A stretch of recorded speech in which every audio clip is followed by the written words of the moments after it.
Hello बच्चों, तो कैसे हैं आप लोग? होप सब अच्छे होंगे और अच्छे से अपनी पढ़ाई कर रहे होंगे। डीडीयू अपडेट चैनल पे जो है आप लोगों का स्वागत है। और मैं आप लोगों को बीएससी में फर्स्ट सेमेस्टर जूलॉजी का पेपर पढ़ाऊंगा, जूलॉजी पढ़ाऊंगा मैं। तो आज जो है उसी के बारे में, उसके पेपर के बारे में फर्स्ट सेमेस्टर के मैं यहाँ पर डिस्कस करने के लिए आया हुआ हूँ। ठीक है, तो जूलॉजी जो है हमारा डीडीयू अपडेट में जो हमारा पहला पेपर है, उसमें एक ही पेपर है फर्स्ट सेमेस्टर में, साइटोलॉजी, जेनेटिक्स और इम्यूनोलॉजी करके।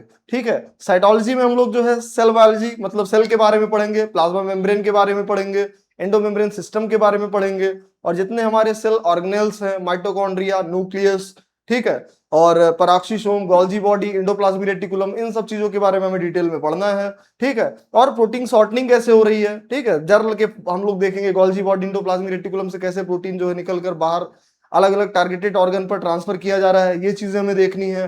ठीक है, देन उसके बाद हम लोग आगे चलेंगे जेनेटिक्स में। जेनेटिक्स में हमें मेंडल के लॉ के बारे में पढ़ना है, मेंडल के जो एक्सपेरिमेंट किए गए थे उसके बारे में पढ़ना है, कोडोमिनेंस क्या है, इनकम्प्लीट डोमिनेंस क्या है, ठीक है, उसके बारे में पढ़ना है। पेडिग्री एनालिसिस भी हम लोग पढ़ेंगे, देखेंगे जो है।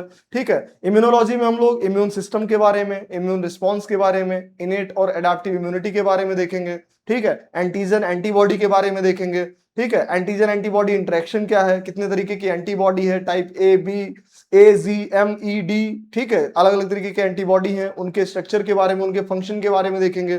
ठीक है, एमएससी के बारे में, मेजर हिस्टोकॉम्पेटिबिलिटी कॉम्प्लेक्स है। ठीक है, 1 2 3 तीनों में क्या डिफरेंस है, कहाँ कैसे जो एंटीजन को ले जाके प्रेजेंट करने का काम कर रहा है, तो ये सारी चीजें हम लोग जो है देखेंगे इस पेपर में। तो मैं एक एक करके जो है सिलेबस डिस्कस करना चाहता हूँ सबसे पहले बीएससी फर्स्ट सेमेस्टर का। तो पहला हमारा जो पेपर है यहाँ पर आपका साइटोलॉजी, जेनेटिक्स एंड इम्यूनोलॉजी, ये तीन चीजें जो हमें पहले पेपर में पढ़नी है। ठीक है, देन हम आगे चलते हैं, एक एक टॉपिक के बारे में बताता हूं। तो सबसे पहला हमारा जो पेपर है उसका सबसे पहला टॉपिक है हमारा structure and function of cell organelles. Cell organelles को पढ़ने से पहले हमें सेल के बारे में पता होना चाहिए। हम लोग जानते हैं सेल जो है हमारा basic structural and functional unit of life है। हम लोग जानते हैं हमारी बॉडी किससे मिलकर बनी हुई है, सेल से मिलकर बनी हुई है। ठीक है, कई सारे सेल्स जो है वो आपस में क्या करते हैं, एग्रीगेट करते हैं और वो टिश्यू बनाते हैं।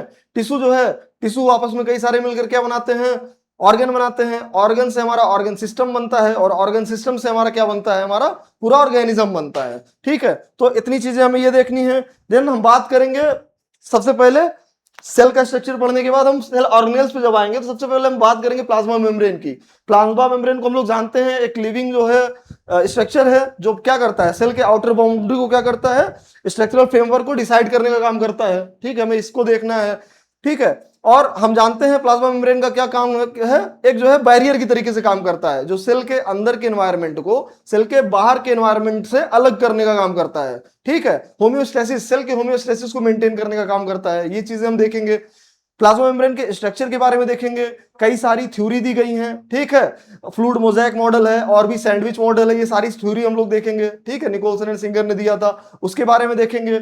और इस प्लाज्मा मेम्ब्रेन पे कई सारे रिसेप्टर प्रेजेंट होते हैं, जीपीसीआर रिसेप्टर है, और जैसे आरबीसी का जो हमारा प्लाज्मा मेम्ब्रेन है उसमें बाइंड 3 रिसेप्टर होता है। ठीक है, ग्लाइकोफोरिन प्रोटीन होता है। तो ये सारी चीजें हम डिटेल में आगे एक एक करके देखेंगे। Then endomembrane system, endomembrane system में मैंने बताया गोल्जी बॉडी, एंडोप्लाज्मिक रेटिकुलम, और उससे आगे प्लाज्मा मेम्ब्रेन का जो पूरा एक जर्ल का फॉर्म होता है लाइसोसोम के बारे में, उसके बारे में हम लोग डिटेल में देखेंगे।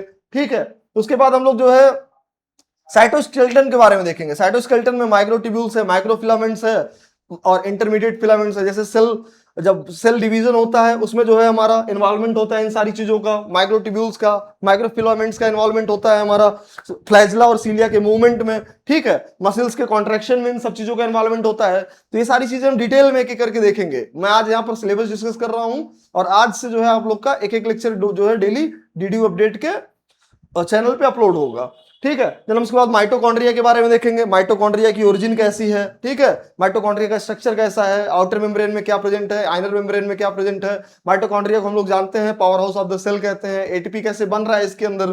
ठीक है, ऑक्सीडेटिव फास्फोराइलेशन क्या है, इलेक्ट्रॉन ट्रांसपोर्ट चेन क्या है, ये सारी चीजें हम डिटेल में एक एक करके जो है डिस्कस करेंगे। ठीक है, पेरोक्सिसोम के बारे में हम लोग पेरोक्सिसोम में जानते हैं पेरोक्सीडेशन होता है।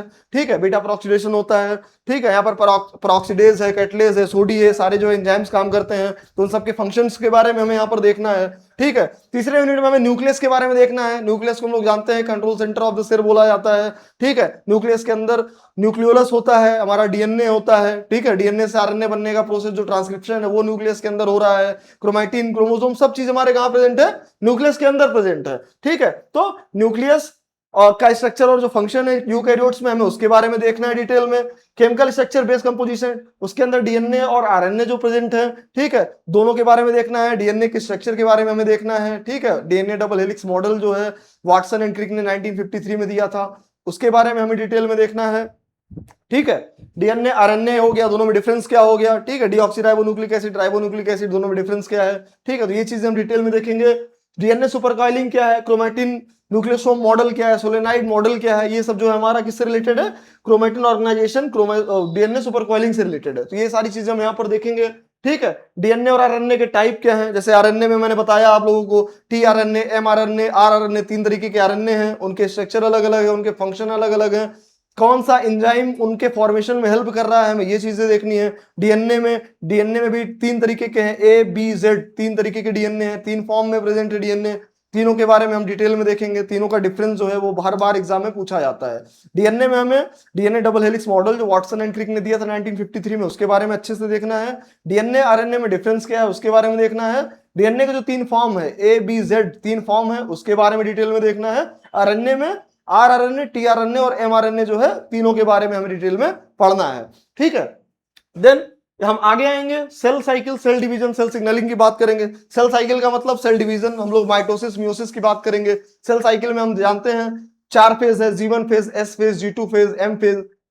हर एक फेज का एक अलग अलग जो है क्या है हमारा फंक्शन है, अलग अलग चीजें वहां पर हो रही हैं। एस फेज में हमारा डीएनए बन रहा है, कैसे कौन कौन सा जो है सीडीके मॉलिक्यूल है, साइक्लिन मॉलिक्यूल इन्वॉल्व हो रहा है, ये सारी चीजें हम डिटेल में पढ़ेंगे।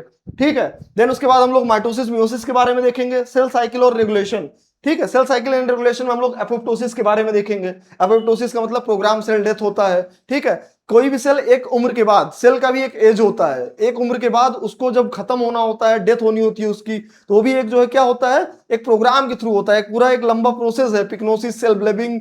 ठीक है, ये सारी चीजें मैं डिटेल में आपको बताऊंगा, एक एक चीजों को डिटेल में बताऊंगा। तो एपोप्टोसिस हम यहाँ पर देखेंगे। सिग्नल ट्रांसडक्शन के बारे में देखेंगे कि सेल के प्लाज्मा मेम्ब्रेन पे अगर कोई रिसेप्टर प्रेजेंट है, कोई प्रोटीन प्रेजेंट है, तो कैसे कोई बाहर से सिग्नल मॉलिक्यूल्स आया, कैसे अंदर की जो है उसकी फंक्शनिंग बदल रही है, अंदर कैसे जो है पाथवे चल रहा है, उसके बारे में देखेंगे। ठीक है, जैसे हमारा ये देखो cell surface receptor, G protein link receptor, GPCR receptor present होता है। ठीक है, जो 7 बार मेम्ब्रेन को स्पैन करता है, तो इसके बारे में हमें डिटेल में पढ़ना है। ठीक है, जैक स्टैट पाथवे है। ठीक है, सेल साइकिल में जो हेल्प करता है jak stat pathway, Janus kinase जो है पाथवे है। ठीक है, तो हमें इसको जो है डिटेल में देखना है, इसके बारे में देखना है। ठीक है, ये भी जीपीसीआर और जैक स्टैट पाथवे, ये आपके जेआरएफ सीएसआईआर एग्जाम के लिए भी बहुत इंपॉर्टेंट है।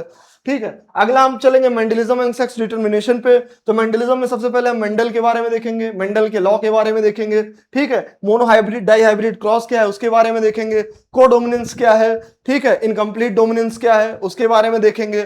ठीक है, पेनिट्रेंस क्या है उसके बारे में देखेंगे हम लोग। ठीक है, हम अलग अलग जो है एनवायरमेंटल सेक्स डिटरमिनेशन, जैसे टेम्परेचर ज्यादा है कहीं पर तो टर्टल में मेल और फीमेल, जैसे हमारा क्रोकोडाइल है ना, एलिगेटर है, टर्टल है, इन सब में टेम्परेचर डिपेंडेंट सेक्स डिटरमिनेशन होता है। एक पार्टिकुलर टेम्परेचर, सपोज करो अगर 33 डिग्री टेम्परेचर मिला उसको तो वो फीमेल बनेगा, अगर 26 डिग्री टेम्परेचर मिला उसे तो वो मेल बनेगा।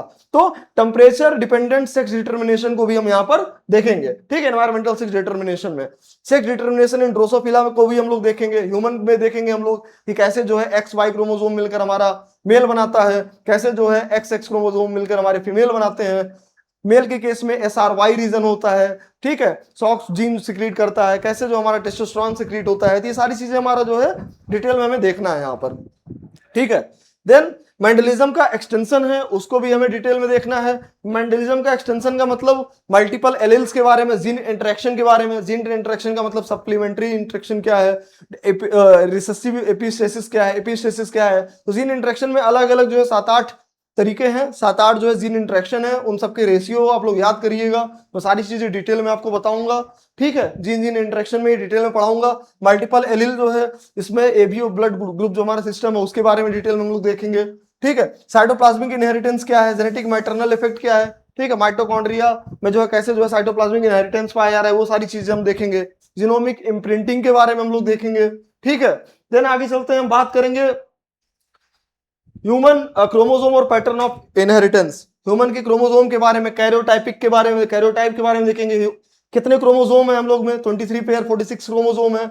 22 पेयर जो 44 होते हैं वो ऑटोसोम होते हैं, एक पेयर सेक्स क्रोमोसोम होता है। सबके स्ट्रक्चर के बारे में देखेंगे, और सबके स्ट्रक्चर में लॉन्ग आर्म जो शॉर्ट आर्म है उनमें अगर कुछ अल्टरेशन होता है तो म्यूटेशन होता है, तो उसमें कौन से जो है हमारी डिजीज होती है, वो चीजें हमें जो है यहाँ पर डिटेल में देखनी है। जहां पर नीचे लिखा होगा structure and numerical abbreviation with example, ठीक है। तो अगर कोई भी जो है उसमें न्यूमेरिकल एब्रिविएशन होता है, ठीक है, जैसे XXY सिंड्रोम हो गया, ठीक है, 20 टर्नर सिंड्रोम, ये सारी चीजें यहाँ पर क्रोमोसोम में नंबर इंक्रीज होने के कारण हो रही है। डाउन सिंड्रोम हो गया, क्लाइनफिल्टर सिंड्रोम हो गया, टर्नर सिंड्रोम हो गया, ये सारी चीजों को हम लोग डिटेल में एक करके डिस्कस करेंगे जब मैं इसको पढ़ाऊंगा आप लोगों को, ठीक है। अभी बस सिलेबस में डिस्कस कर रहा हूं। देन हम बात करेंगे इसमें इम्यून सिस्टम के बारे में। हम लोग जानते हैं हमारी बॉडी इम्यून सिस्टम, इम्यूनिटी क्या है?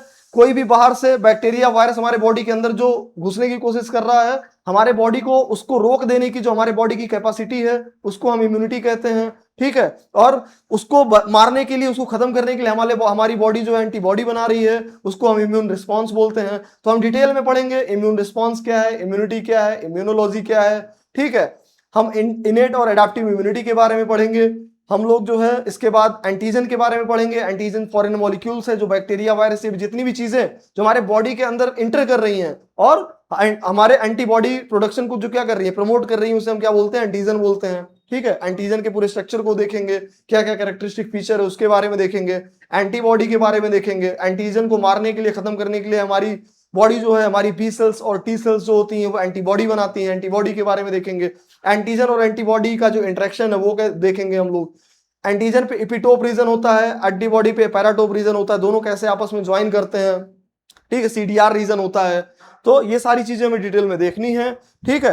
देन एंटीबॉडी जो कितने टाइप हैं हमारे, टाइप A जो हो गया हमारा, M हो गया, G हो गया, D हो गया, E हो गया, सबके स्ट्रक्चर और फंक्शन के बारे में हम लोग देखेंगे, ठीक है। Major histocompatibility complex MSC molecule के बारे में देखेंगे, जो एंटीजन को पकड़ता है और ले जाकर टी सेल्स को जो है दिखाने का काम करता है। उस पे कौन कौन से मार्कर प्रेजेंट है, जैसे CD4 मार्कर प्रेजेंट होता है हमारा टी हेल्पर सेल पर, ठीक है। CD8 प्लस मार्कर प्रेजेंट होता है हमारा टी साइटोटॉक्सिक सेल पर। तो ये सारी चीजें हमें डिटेल में देखनी है एक एक करके, जो आपके एग्जाम के लिए इंपॉर्टेंट है, सेमेस्टर एग्जाम के लिए तो इंपॉर्टेंट है, उसके साथ साथ जो है आगे आप चाहे MSc का एंट्रेंस दे, चाहे आप CSIR नेट JRF का एग्जाम दे, वहां सबके लिए जो है ये चीजें इंपॉर्टेंट है और मैं इन चीजों को ध्यान में रख के पढ़ाऊंगा, ठीक है, कि सारी चीजें मैक्सिमम चीजें कवर हो जाए।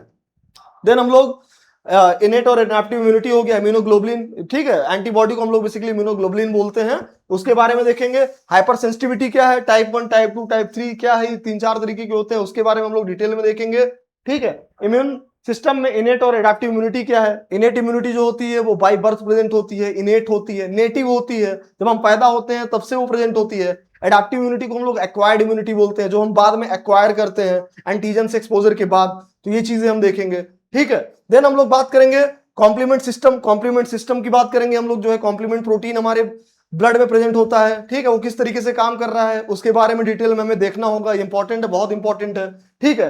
ह्यूमोरल और सेल मेडिएटेड इम्यूनिटी क्या है, ठीक है, ह्यूमोरल और सेल मेडिएटेड इम्यूनिटी क्या है, दोनों में कौन कौन से सेल इन्वॉल्व हो रहे हैं, किसमें टी हेल्पर सेल इन्वॉल्व हो रहे हैं, किसमें टी साइटोटॉक्सिक सेल इन्वॉल्व हो रहे हैं, किसमें बी सेल, किसमें टी सेल इन्वॉल्व हो रहे हैं, ठीक है। आप लोग लिम्फोसाइट पढ़े ना, बी लिम्फोसाइट, टी लिम्फोसाइट, ठीक है, न्यूट्रोफिल, इस्नोफिल, बेसोफिल, ये सारे जो सेल्स के टाइप है, ये सारी चीजें हम डिटेल में देखेंगे, ठीक है। Immunoglobulin and T cell receptor genes के बारे में बात करेंगे हम लोग, HLA कॉम्प्लेक्स के बारे में, ठीक है, ह्यूमन ल्यूकोसाइट एंटीजन बोलते हैं इसको, ठीक है, HLA, इसके बारे में बात करेंगे हम, और कौन कौन सी जीन इन्वॉल्व हो रही है उसको रिप्रेजेंट करने के लिए, ठीक है। तो ये सारी चीजें मैं डिटेल में देखनी है, मैं बहुत अच्छे से एक एक चीजों को बहुत डिटेल में आपको पढ़ाऊंगा। आज से एक एक लेक्चर जो है डेली यूट्यूब पे अपलोड होगा, आप लोग आइए DDU अपडेट चैनल पे, पूरी जूलॉजी जो है मैं आप लोगों को पढ़ाऊंगा, पूरे फर्स्ट सेमेस्टर का पूरा जो 8 यूनिट है पूरा पेपर मैं आप लोगों को पढ़ाऊंगा अच्छे से। आप लोग आइए, फॉलो करिए, सब्सक्राइब करिए, और एक एक लेक्चर जो है आप लोग डेली देखिए, मैं सारे पूरे जो है सिलेबस पूरा अच्छे से करवाऊंगा।